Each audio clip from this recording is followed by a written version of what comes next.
warahmatullahi wabarakatuh. Alhamdulillah, alhamdulillahirabbil alamin. Wassalatu wassalamu ala rasulillahi ajmain wa ala alihi wa sahbihi wa mawala. Allahumma aslih ummat Muhammadin sallallahu alaihi wasallam wa barik ummat Muhammadin sallallahu alaihi wasallam warham ummat Muhammadin sallallahu alaihi wasallam wanshur wahfaz wa iqtahtatul watan fil alamin bihaqqi Muhammadin sallallahu alaihi wasallam. Puji dan syukur senantiasa kita panjatkan kehadirat Allah Subhanahu wa taala. Dengan nikmat Allah tidak terhingga yang diberikan kepada kita sampai detik ini. Andaikan kita menghitung nikmat Allah, maka nikmat Allah itu tidak akan mampu kita hitung saking banyaknya. Karena itu sebagai hamba Allah Subhanahu wa taala, tentu sudah sepantas dan sewajarnya lah kalau kita senantiasa mengucapkan syukur atas nikmat yang Allah berikan kepada kita. La in syakartum la azidannakum wa la in kafartum inna azabi lasyadid, kata Allah. Barang siapa yang pandai bersyukur atas nikmatku, maka akan bertambah nikmat itu. Tapi barang siapa yang tidak pandai bersyukur, maka tunggulah azabku amat pedih. Salawat beserta salam senantiasa kita hadiahkan kepada junjungan alam Nabi besar Muhammad sallallahu alaihi wasallam, insan yang mulia, insan yang paripurna, insan yang telah membawa kita menuju alam kebenaran. Andaikan tidak ada baginda Rasul sallallahu alaihi wasallam, maka kita tidak akan menikmati indahnya beragama Islam. Karena itu kita sebagai umat baginda Rasul tentu punya kewajiban untuk senantiasa berselawat kepada baginda Rasul sallallahu alaihi wasallam. Bapak Ibu yang sama-sama dimuliakan oleh Allah Subhanahu wa taala, tidak terasa kita sudah malam ke-13. Dan insyaallah malam ke-13 ini saya ingin menyampaikan sebuah kado. Ada hadis baginda Rasul sallallahu alaihi wasallam, salasatun la yadkhulul jannah al-aqwa ilayhi wa dayasu wa rajulun nisa, rawahu Ahmad. Baginda Rasul sallallahu alaihi wasallam bersabda, ada 3 golongan yang tidak akan masuk ke dalam surganya Allah. Apa kata baginda Rasul? Yang pertama adalah orang yang durhaka kepada ibu bapaknya. Golongan yang kedua, orang yang tidak masuk ke dalam surganya Allah adalah dayus, yaitu orang yang tidak punya rasa cemburu kepada mahramnya. Kemudian yang ketiga kata baginda Rasul, orang yang tidak akan memasuki surga itu adalah seorang laki-laki yang menyerupai wanita. Bapak Ibu yang sama-sama dimuliakan oleh Allah Subhanahu wa taala, durhaka kepada kedua orang tua merupakan dosa yang amat besar. Ia adalah dosa terbesar kedua setelah kita syirik kepada Allah Subhanahu wa taala. Maka kita tidak dianjurkan durhaka kepada kedua orang tua kita. Bahkan Al-Quran sendiri memperingatkan kepada kita, wala taqul lahuma uffin, janganlah kalian mengatakan kepada kedua orang tua kalian. Nyatakan saja dosa Bapak Ibu. Bagaimana kalau kita menghardiknya, mencacinya, memukulnya dan lain sebagainya. Islam begitu indah mengajarkan kepada kita, mengatakanlah saja kepada kedua orang tua kita, dosanya sudah dosa besar, apatah lagi kalau kita sampai menghardik, memukul dan lain Di masa ini kita saksikan di media televisi, media massa, banyak tayangan-tayangan gambarkan kekerasan anak kepada orang tuanya. Bahkan ada seorang anak tega memperkarakan ibunya yang sudah renta gara-gara tidak diberikan warisan. Ada seorang anak tega memenjarakan orang tuanya karena orang tuanya hanya mengambil sepotong kayu bakar di kebunnya.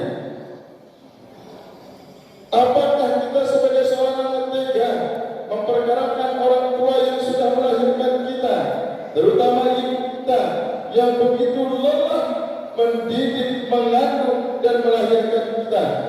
Bahkan berkata baginda Rasul mengatakan bahwa derajat ibu kita 3:1. Sahabat bertanya kepada Rasul, ya Rasul, siapa yang pertama kali wajib atau taat setelah Allah dan Rasul? Ibumu. Setelah itu siapa lagi ya Rasul? Ibumu. Setelah itu siapa lagi Rasul? Ibumu. Setelah itu siapa lagi Rasul? Bapakmu. Derajat ibu itu 3:1 dengan ayah. Maka jangan pernah sekali-kali kita durhaka kepada kedua orang tua kita. Keberadaan kita sendiri, Anda, kami dan semuanya itu berkat jasa dari kedua orang tua kita. Andaikan orang tua kita, ibu kita tidak melahirkan, tidak mungkin ada wujud seperti kita ini. Maka Allah juga memerintahkan kepada kita untuk berbuat baik kepada kedua orang tua kita dengan kemampuan yang kita miliki. Kalau kita punya harta, berikan harta kita. Jangan sampai orang tua kita kelaparan. Jangan sampai orang tua kita tidak mengenyam makanan yang seperti yang kita makan.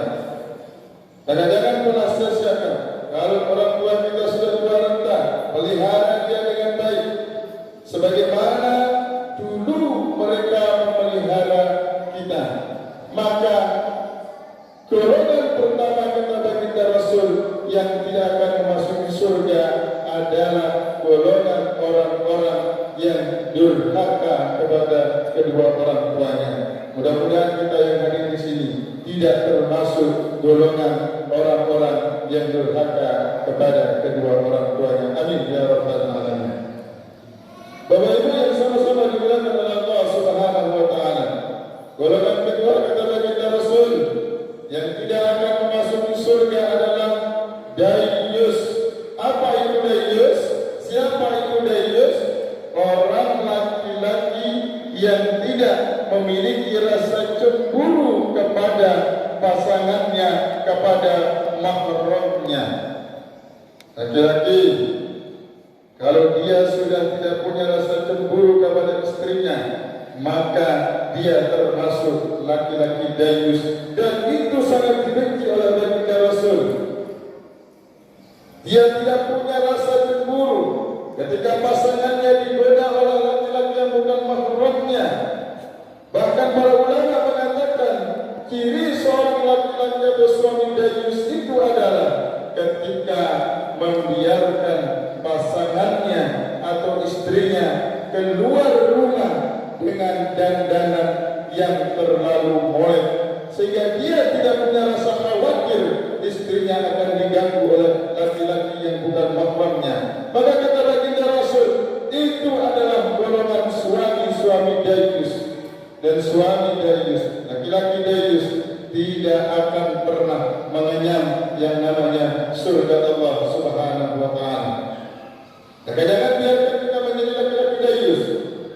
Harus kita jaga pasangan kita, jaga istri kita. Jangan biarkan laki-laki yang bukan mahram masuk ke dalam rumah tatkala kita tidak ada. Atau membiarkan pasangan terlalu dekat dengan yang bukan mahramnya. Tidak ada sedikit pun rasa cemburu seorang suami kepada istrinya. Maka itu ciri bahwa laki-laki itu adalah laki-laki dayyus atau suami dayyus. Maka siapa yang punya ciri-ciri laki-laki dayyus atau suami dayyus, ia tidak akan pernah merasakan nikmatnya surga Allah Subhanahu wa taala. Mudah-mudahan kita berdoa kepada Allah Subhanahu wa taala, kita bukan termasuk golongan orang-orang dayus. Bapak Ibu yang sama-sama dimuliakan oleh Allah Subhanahu wa taala. Golongan yang ketiga, kata baginda Rasul, yang tidak akan masuk surga adalah laki-laki yang menyerupai wanita atau disebut dengan wadiah. Betul. Dewasa ini banyak kita lihat dari belakang bak laksana wanita. Begitu dia di samping, berewokannya setebal 10 cm. Penampilannya seperti wanita, lagaknya lenggak-lenggoknya seperti wanita, padahal dia laki-laki sejati, laki Tuhan. Maka kata baginda Rasul, siapa-siapa laki-laki yang menyerupai wanita dari sisi bicaranya, lagaknya wanita, dari sisi berbusananya seperti wanita, dari sisi tingkah lakunya, jalannya, bertindak lakunya seperti wanita, maka jangan pernah berharap akan menikmati surga Allah Subhanahu wa taala. Maka hati-hati Bapak Ibu, jaga anak kita, jangan sampai salah pergaulan. Bahkan kita saksikan juga di televisi banyak, mohon maaf, para artis-artis yang sudah merubah kodratnya seperti laki-laki menjadi wanita. Itu adalah termasuk golongan yang Allah ancam tidak akan menikmati indahnya dan manisnya surga Allah Subhanahu wa taala. Generasi kita ada di tangan kita masing-masing. Maka jaga anak-anak kita, jangan sampai salah pergaulan. Jangan sampai kemudian mengikuti tren era globalisasi, berpenampilan layaknya seperti wanita. Maka tugas kita mendidik mereka menjadi generasi yang Islam. Mudah-mudahan 3 kali ini bisa kita resapi bersama, bisa menjadi satu ibrah kita agar kita tidak termasuk 3 golongan yang Allah ancam tidak akan menikmati surga Allah Subhanahu wa taala. Demikian yang bisa saya sampaikan. Mudah-mudahan ada manfaatnya bagi kita semua. Salah dan tidaknya mohon dimaafkan. Wallahu muwaffiq wal hadi ila sabilir rasyad. Assalamualaikum